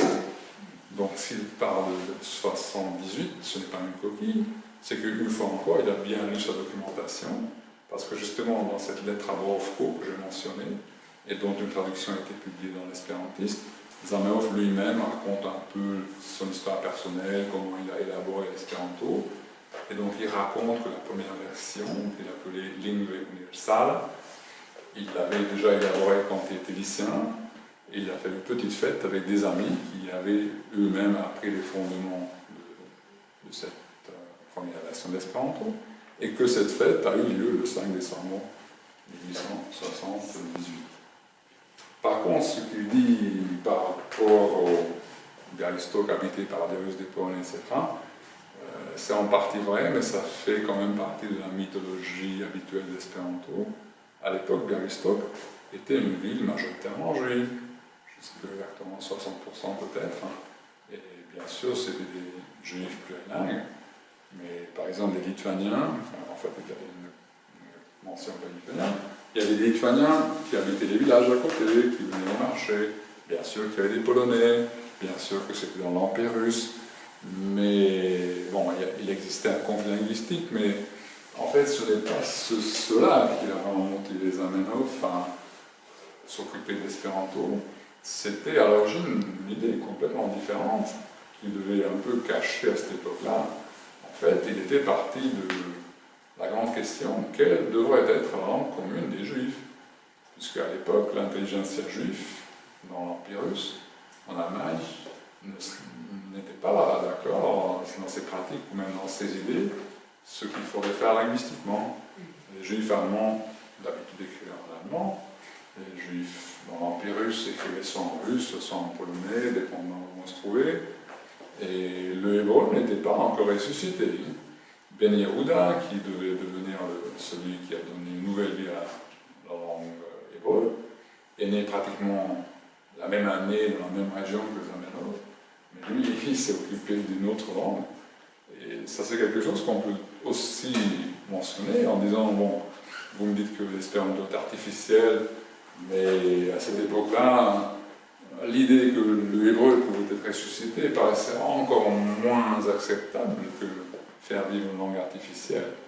Et les deux idées partaient un peu de la même région. C'était deux propositions pour répondre au même problème. Mais bon, Zamenhof, petit à petit, il s'est rendu compte que en fait, l'espéranto pouvait servir beaucoup plus. Et il avait aussi intérêt, à ce moment-là, à cacher un peu les origines juives de l'espéranto. Bien sûr, dans cette lettre à Borovko, je crois que c'est bien là, il dit « Si je n'aurais pas été juif, je n'aurais pas eu cette idée. » C'est sûr. Mais d'autant plus quand il a constaté qu'après l'Empire russe, c'est en France que l'espéranto fait des avancées. Nous étions à l'époque de l'affaire Dreyfus. Donc, les passions étaient tellement déchaînées que c'était certainement dangereux de trop mettre en avant la judéité de Zamenhof. Et les organisateurs du congrès de Boulogne-sur-Mer l'ont aussi explicitement demandé, surtout de ne pas apparaître en tant que prophète juif à ce congrès. C'est les mots qu'ils ont utilisés. D'ailleurs, en mentionnant Dreyfus, sur Jules Verne, on peut aussi dire que, bon, je ne connais pas suffisamment les faits, mais pour parler de Jules Verne, on sait que anti-Dreyfusard, il y a devenu Dreyfusard. Donc c'est un très bon exemple pour montrer que Jules Verne était toujours ouvert s'il examinait les faits et que si les faits contredisaient son opinion, ses idées déjà formées, il était prêt de changer d'opinion. Et c'est un peu ça qu'on voit dans les frères Kipp, l'idée de l'injustice qui peut être faite par l'État. Donc pour revenir à Zamenhof, Donc c'était à l'origine, il faut bien dire, une idée juive. Et je ne sais pas si vous avez entendu parler des articles de presse de l'époque qui disaient que Jules Verne était aussi juif polonais. Vous avez entendu parler de ça? C'était une histoire bizarre. Et surtout quand on parle du roman Hector Servadac de Jules Verne, c'est là qu'on peut l'accuser un peu d'antisémitisme, parce qu'on a la figure d'usurier, dont j'oublie maintenant le nom, quelqu'un. Acabut, merci. Oui, Acabut, qui est tellement antipathique, il est juif, c'est vraiment un peu la caricature. Et donc dans la littérature, on dit souvent oui, oui, c'est vrai, mais en fait, c'est justement à l'époque où Jules Verne était tourmenté d'un juif polonais qui s'appelait, je crois, Olszewski. Et donc en polonais, Olsza, c'est le nom de l'arbre Lune, A-U-L-N-E, dont le nom breton, dont je ne me souviens pas, a donné le mot Verne. Et donc, c'est ce juif polonais, étant arrivé en France, donc Olszewski, il a changé de nom, il s'est fait appeler Julien de Verne, et je ne sais pas si on sait s'il a fait ça déjà avec l'idée de faire chanter Jules Verne, mais il s'est présenté en tant que parent de Jules Verne, donc il a insisté sur le fait que Jules Verne était aussi juif polonais comme lui. Donc j'imagine que ça devait quand même causer quelques désagréments à Jules Verne, cette insistance, et c'est souvent invoqué comme une des raisons pour lesquelles il a pu un peu excéder, présenter un usurier juif de cette lumière dans Hector Servadac. Bon, ouais, la raison pour laquelle j'ai mentionné ça, c'est que, bon, de façon humoristique, on peut toujours dire que non seulement Zamenhof était juif polonais, mais même Jules Verne était juif polonais, selon certains. En Hongrie, souvent, on dit qu'un Hongrois qui devient célèbre, déjà souvent, c'est dans un autre pays, pas chez nous, et d'habitude, c'est un juif hongrois. C'est pas toujours le cas, mais au moins c'est vrai pour nos prix Nobel. On est assez avancé dans le temps, mais je ne sais pas si vous ne dormez pas encore. On va certainement laisser du temps aussi aux questions. Mais moi, j'aimais tellement cette partie sur la propagande de l'espéranto, parce que c'est agréable de voir son écrivain bien-aimé de faire la propagande de l'espéranto de façon si naïve, peut-être, quelquefois. Donc il reprend et il raconte quel était le contenu de ce premier livre en espéranto, c'est exact. Et après, il dit, il y a lieu d'observer d'ailleurs que l'étude de l'espéranto ne présentait aucune difficulté de prononciation, bon, à peu près correct, ou de mémoire. On l'apprend comme l'on respire, s'il est permis d'employer cette expression un peu vulgaire. En 10 leçons, les élèves se trouvent en état de converser les uns avec les autres. C'est correct, 10 leçons? Il a même paru une brochure intitulée « L'espéranto en 10 leçons, Esperanto in 2 lecciones ».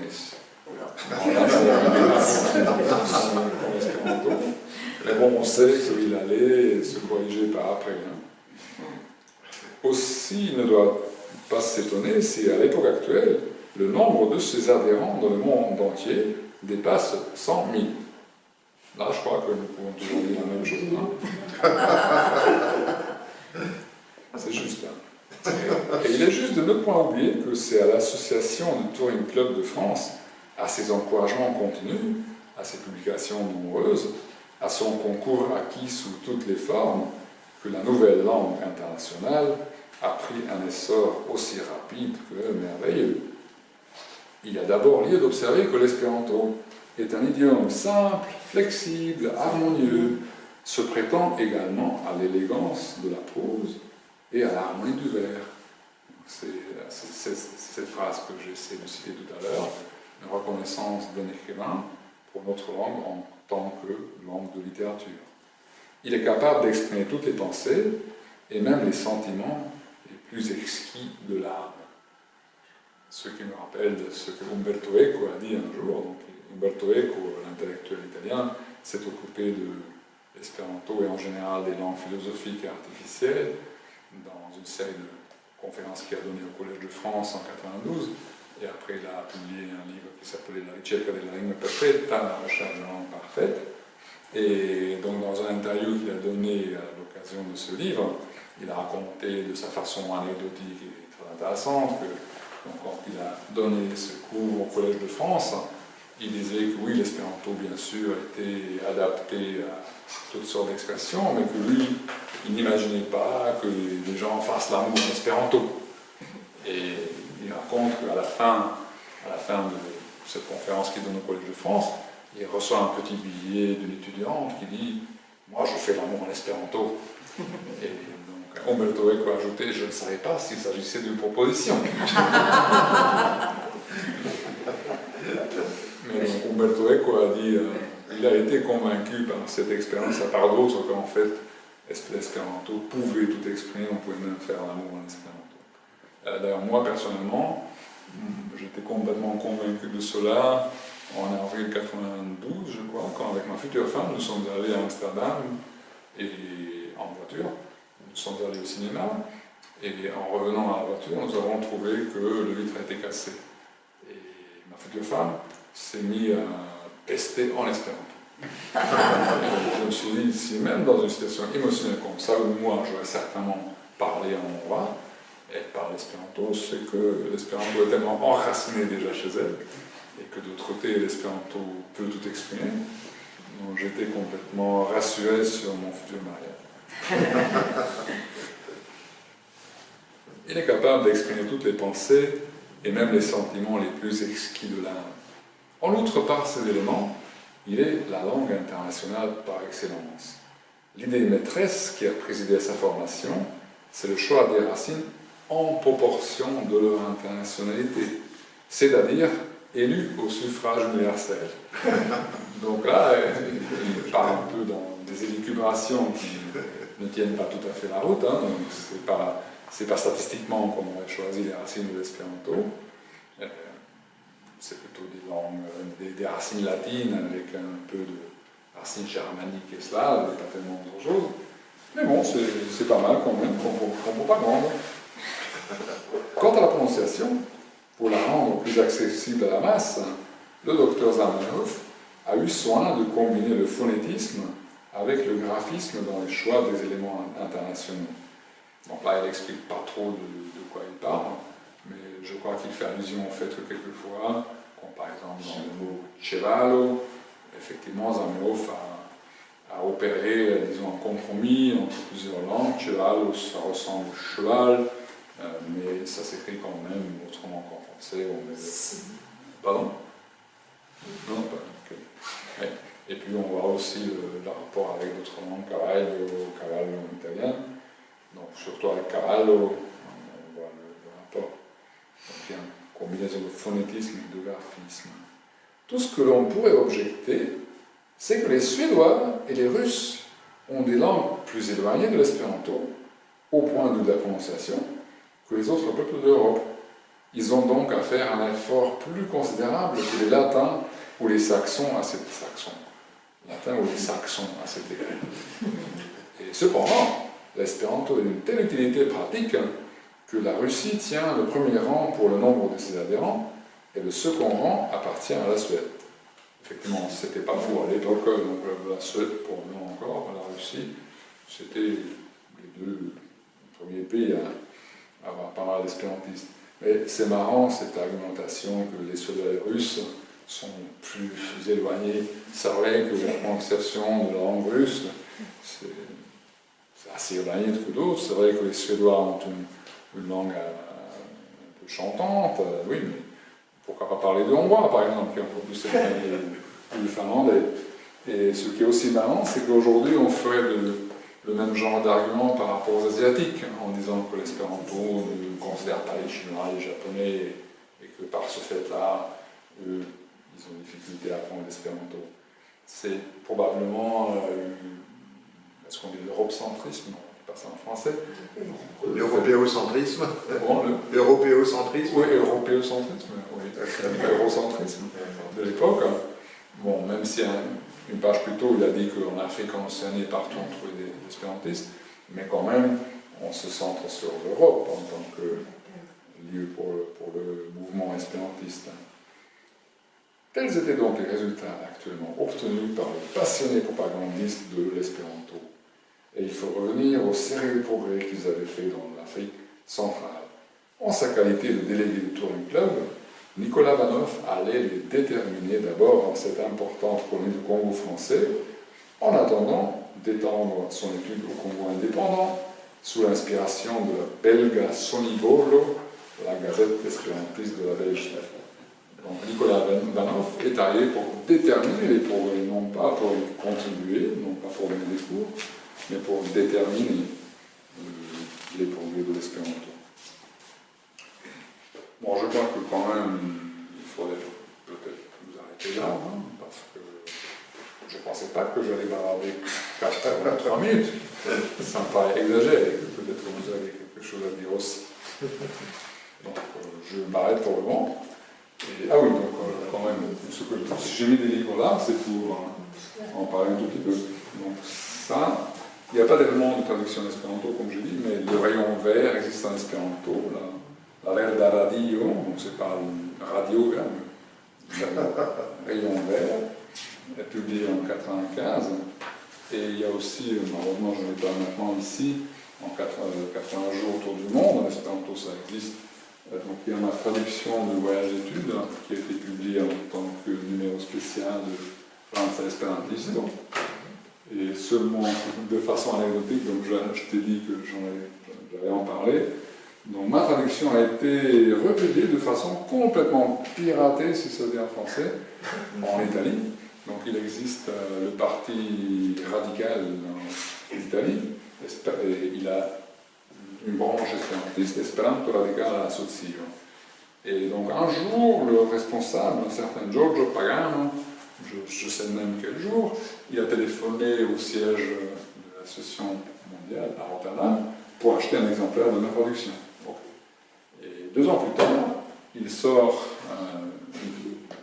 ce bouquin avec le texte original, une traduction en espéranto, une traduction italienne, sans dire qui est le traducteur de la version espéranto ou qui est le traducteur de la version italienne.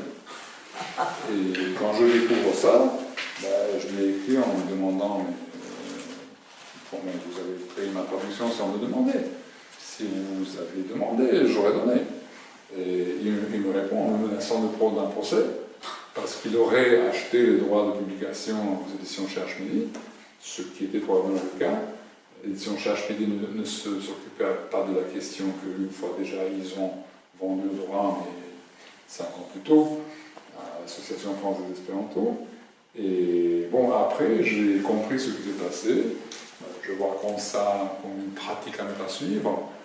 Donc cet Italien achète mon texte en espéranto, le donne à sa secrétaire qui ne comprend pas l'espéranto, sa secrétaire retape à la machine ou à l'ordinateur probablement, on est en 2000, et le résultat, pour être sûr que c'est correct, il le donne à un poète de San Marino, Nicolino Rossi, qui est un espérantiste adorable, qui a un cœur en or.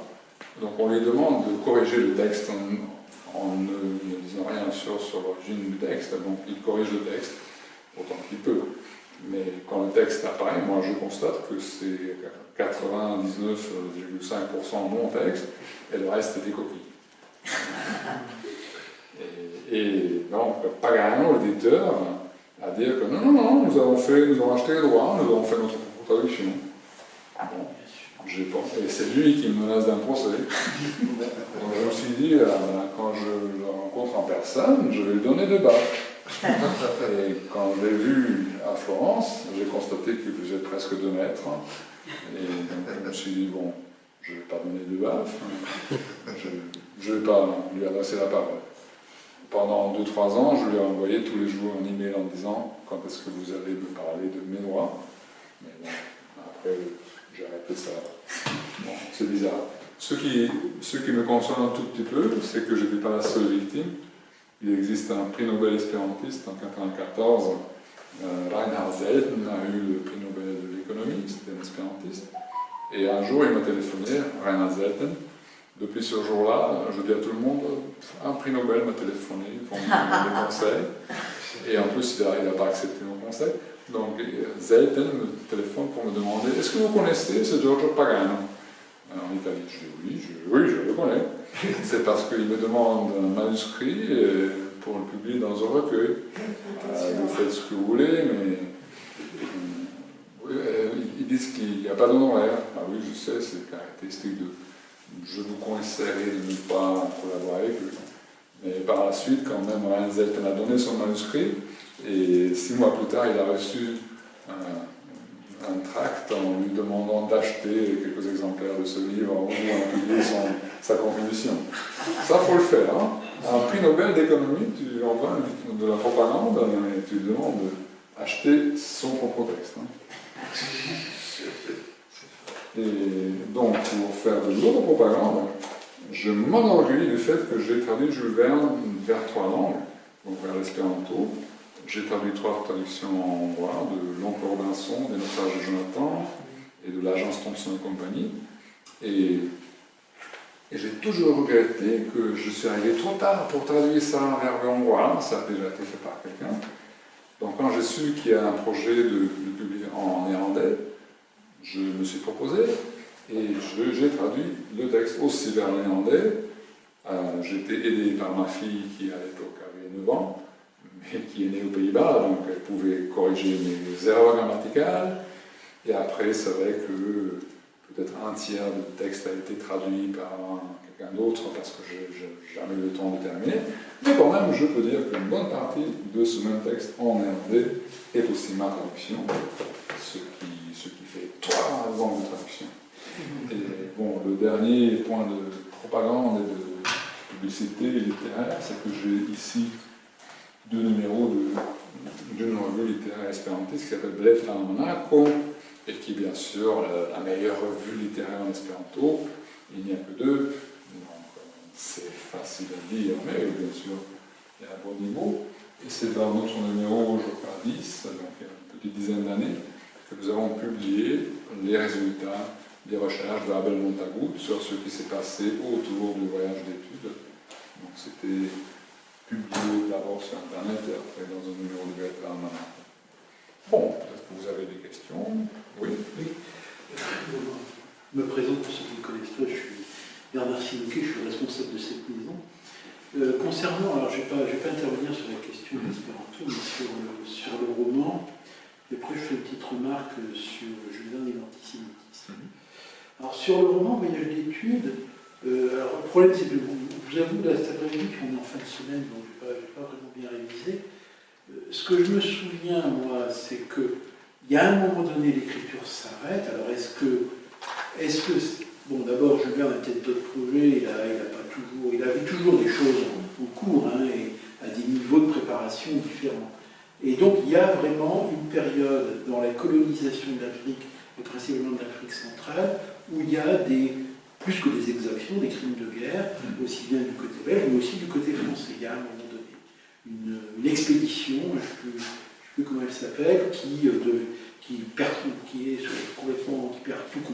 n'est plus sous contrôle, hein, de l'État français, hein, ils vont être des vrais seigneurs de la guerre, ils vont faire des massacres. Alors, je ne sais plus si c'est dans le Tchad ou dans ces régions-là, hein, et donc il y a vraiment tout un problème. Et je pense, j'ai l'impression, alors le problème c'est que j'ai l'impression ou Jules ou Michel ne se sont pas relancés dans la période où tout ça vient, forcément, vous imaginez, ça fait la une des journaux, il y a des procès, des choses comme ça. J'ai l'impression qu'il y a un peu une espèce de rétropédalage, ou de l'un ou de l'autre, je ne sais plus lequel, pour ne pas continuer l'écriture du roman.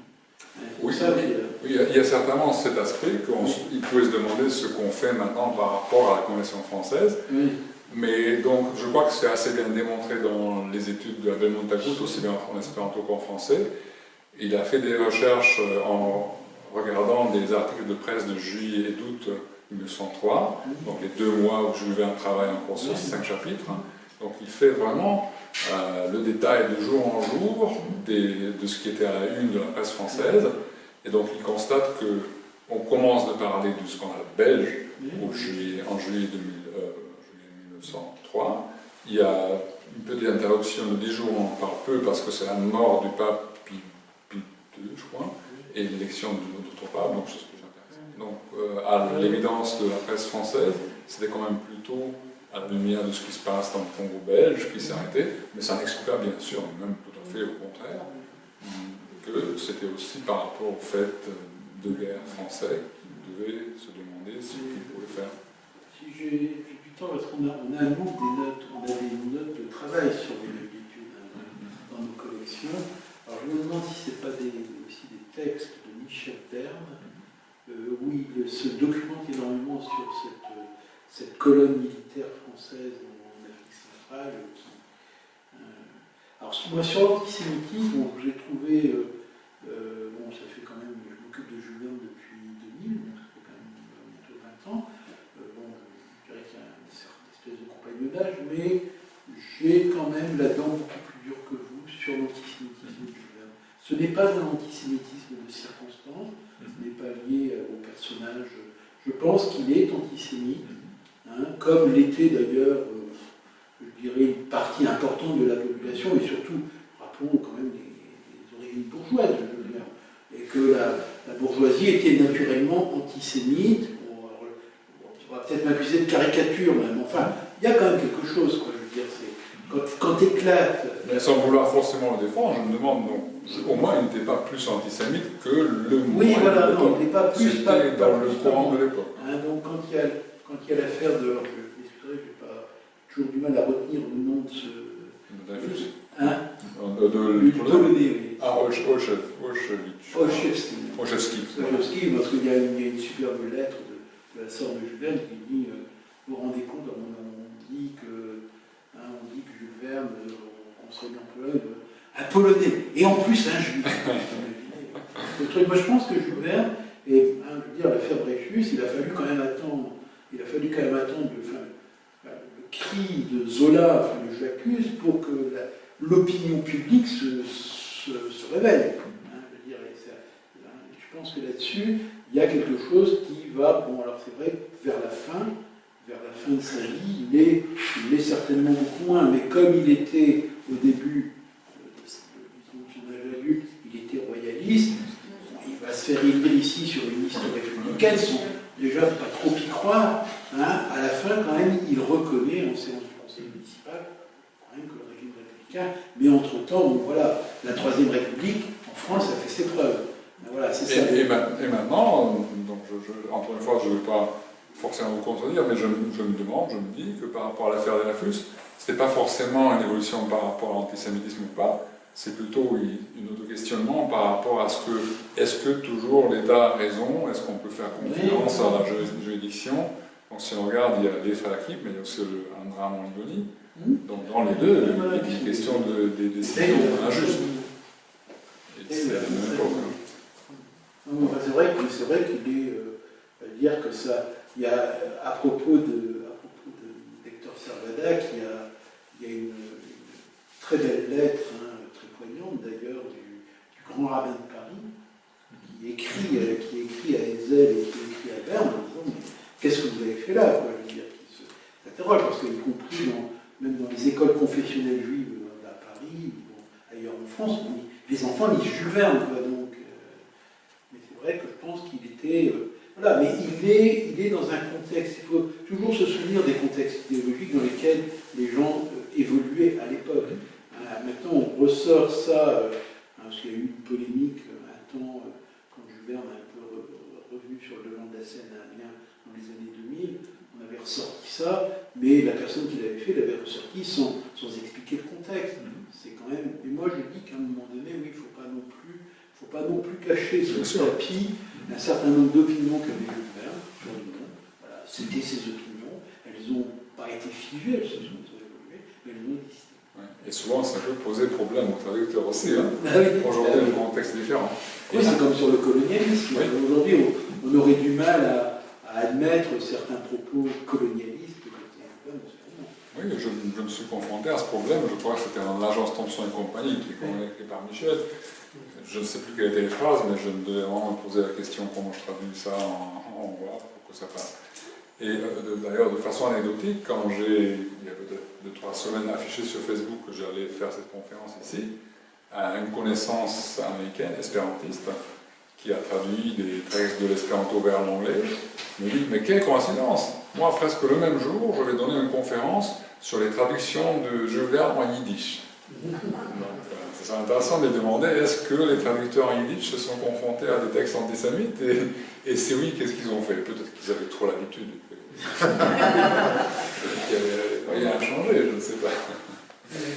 Mais forcément, ça c'est une question qui se pose non seulement par rapport à Jules Verne, mais toujours par rapport un peu à l'esprit de l'époque.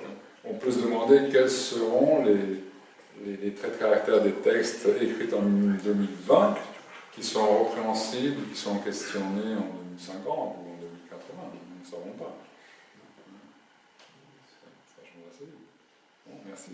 Est-ce que l'espéranto, justement, découvert en 1903, n'aurait pas fait évoluer Jules Verne dans un sens justement plus raisonnable et moins antisémite Oui, on peut se demander, mais moi j'imagine que même s'il avait vécu plus longtemps, probablement il n'aurait pas eu le temps, il aurait fait autre chose. Je n'imagine pas en espérantiste trop active, ou bon, il se serait abonné à des revues, peut-être qu'il aurait un peu lu en espéranto.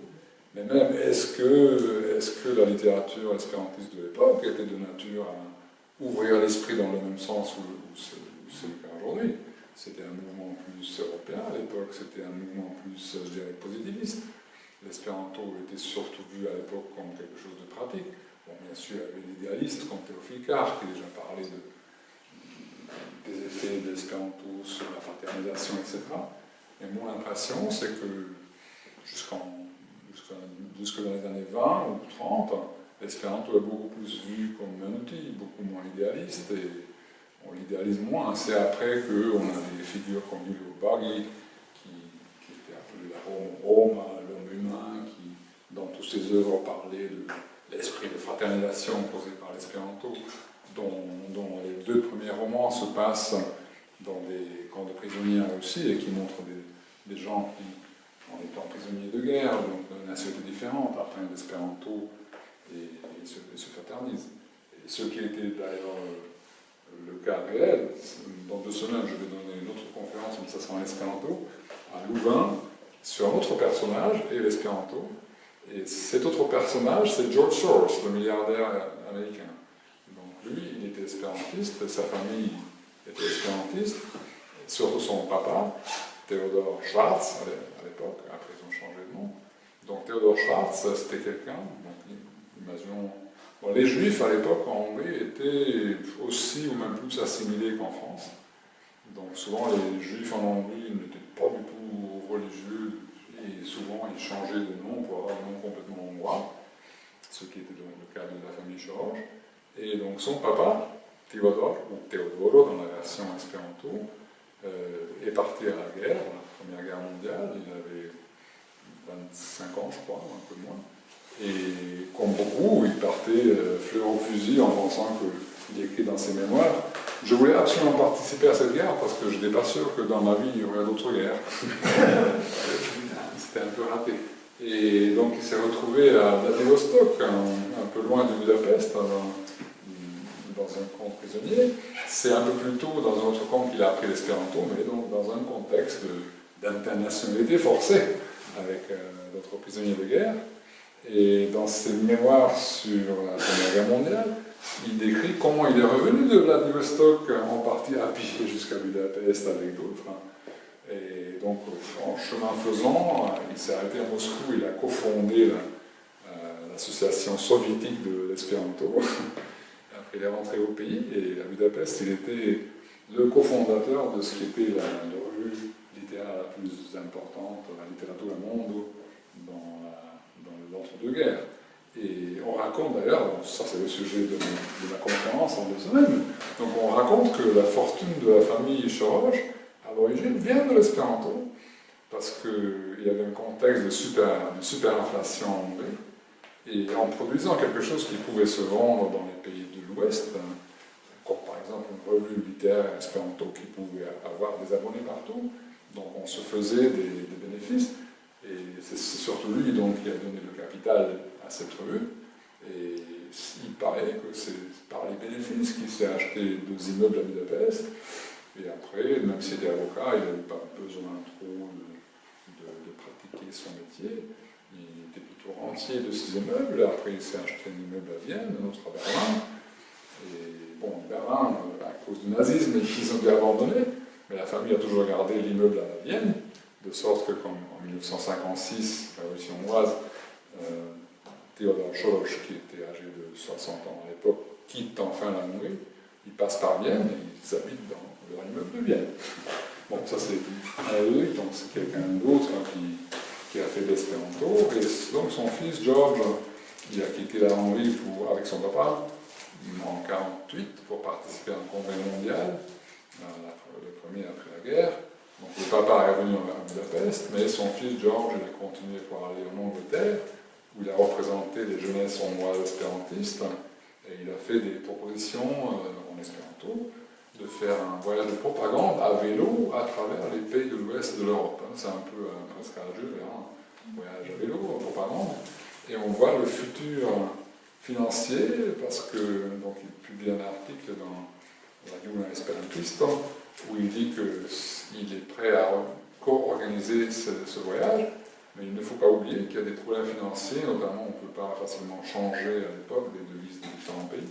Donc il parle assez longuement de ça. Et après, je crois que le voyage ne s'est pas réalisé parce qu'il n'y a aucune trace dans la presse espérantiste après cela. Bon, je ne sais même pas pourquoi j'ai parlé de George Soros. Il est fort dommage qu'il n'investisse pas maintenant une partie de sa fortune pour la propagande. Donc le papa a écrit un deuxième livre sur comment il a survécu la Deuxième Guerre mondiale à Budapest. Et en l'an 2000, ça a été publié en anglais et une deuxième édition en espéranto. Donc nous avons demandé à la famille s'il veut bien contribuer. Mais ce n'est pas lui, c'est son frère Paul qui a donné 10 000 $, mais seulement suffisant pour une réédition en espéranto du livre du papa. Et l'édition américaine devait être lancée le 11 septembre 2001, ce qui n'a pas contribué à la propagation du livre tout de suite, mais après, ça a été publié en allemand, en japonais, en russe, en turc, etc. Et on voit dans la traduction. Mais quand on l'a publié en 2002, on voit presque que personne ne l'a remarqué. C'est bizarre, comme c'est le nom de Soros, déjà à l'époque, c'était un peu diabolique. J'ai republié la traduction il y a un an, et là, ça sonne un peu mieux. Parfait.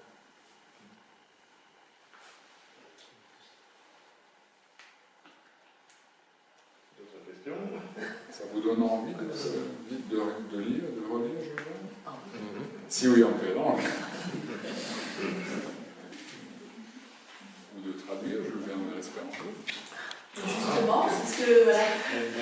C'est bien que tu en parles parce que j'avais proposé à Jean-Claude de parler de ce nouveau projet de traduction. Comme il y a peu de livres de Jules Verne traduits, on a proposé justement, dans le cadre de ce cycle Jules Verne et Zénon, à l'association locale de l'Espéranto 80, et notamment Jean-Claude, qui a déjà un peu d'expérience en matière de traduction, et bien de se lancer dans la traduction d'une nouvelle œuvre de Jules Verne. Alors on a choisi une nouvelle qui est déjà assez conséquente, assez burlesque, un peu moins connue, une fantaisie du Dr. Ox.